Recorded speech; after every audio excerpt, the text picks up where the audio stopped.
Well, alright, so I just saw the news that WWE or Vince McMahon plans to reopen the XFL in 2020. That's quite a long ways away. Well, I guess not. It's only, 2 years away.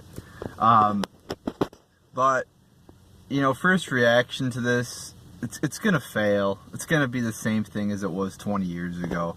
And, I see a lot of conservatives, happy about this. Oh, the XFL is going to do great. It's going to do great.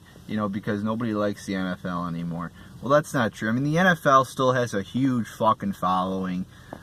Millions upon millions, tens of millions of Americans love watching the NFL. And also, too, you have to remember, who is the person that is running the XFL? Oh, it's Vince McMahon. And how is he running WWE? He's running it shitty. The ratings have been decreasing. So, when you have an enterprise that's in the toilet, why would you try to expand? Why would you try to, expand your company when your main thing that's running your company, WWE, is not working? You have to secure your own territory before you try to venture out into other territories of entertainment.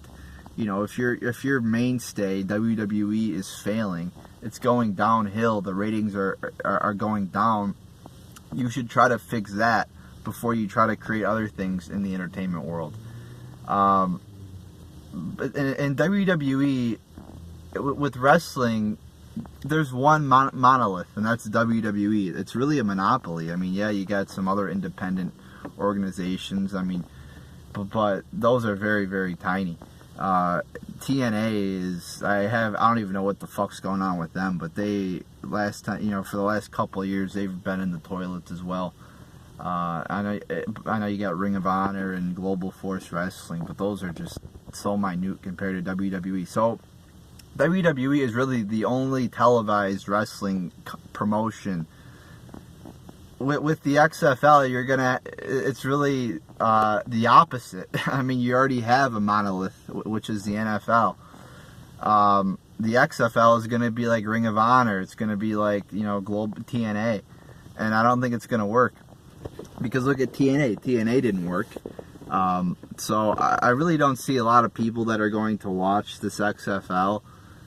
Because the NFL is really the number one. I mean, there's only really a small percentage of people that are not watching the NFL because they're, maybe disappointed with the national anthem protest or whatever.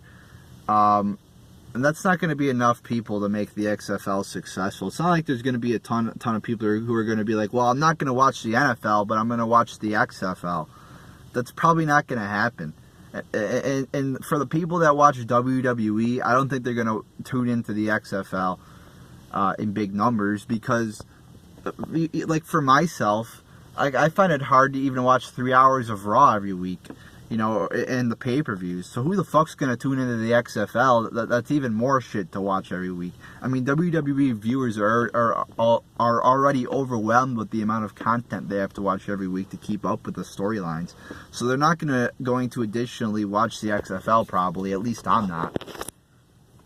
And like I said, I don't think you're going to get a ton of NFL viewers watching the XFL because, like I said, the NFL's prime time. You didn't get a ton of people that watch WWE going to tune over to TNA and watch that. I mean, look at TNA's ratings are substantially lower than WWE's.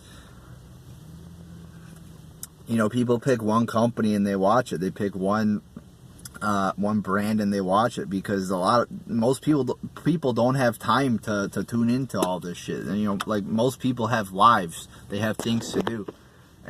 But like I said, when it comes down to it, who is running the XFL? It's Vince McMahon. So I highly doubt it's going to be successful. I mean, I could be wrong. I don't have a magic 8-ball. I'm not I don't know, but just my gut reaction is everything that Vince McMahon and his group of cronies touch turns to shit. Everything that they get involved with, they fuck up. They find some way to fuck it up. And I think with the XFL, they're going to find some way to fuck it up.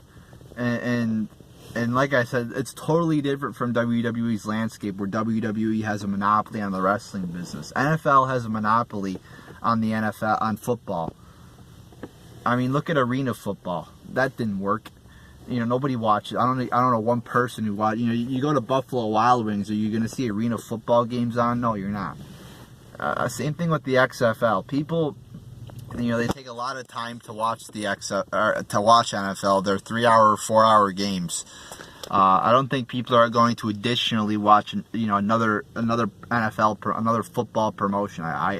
So I don't see the XFL being any more successful than it was the first time. I definitely won't watch it. And for the reasons I laid out, I don't think a lot of other people are going to be too interested in it. It's basically second-rate football. It's like if you don't watch the NFL, you're not going to, you know, just tune over and watch the XFL. I don't see that happening. You know, the NFL still has tons of followers. It's still the probably the number one sports organization around. Yeah, the ratings are down, but it still has a huge following. I still watch it from time to time. And like I said, I doubt that a lot of people are going to tune into the XFL. So, like I said, I could be wrong. There's really no way of knowing what's going to happen. Who knows, you know, what it's going to even be like. But like I said, because Vince McMahon is running it, I think it's going to turn to shit. Because everything that WWE has done in at least the last 5 years that I've been watching this company, has been just nonsensical. It's made no sense, and I have no reason to doubt that the XFL will be the same way. So, a lot of conservatives and people like that on the right side of the political spectrum are celebrating, oh, the XFL, it's going to be great, it's going to be great. Not too fast. Vince McMahon is not the smartest man in the world. So there you go, people.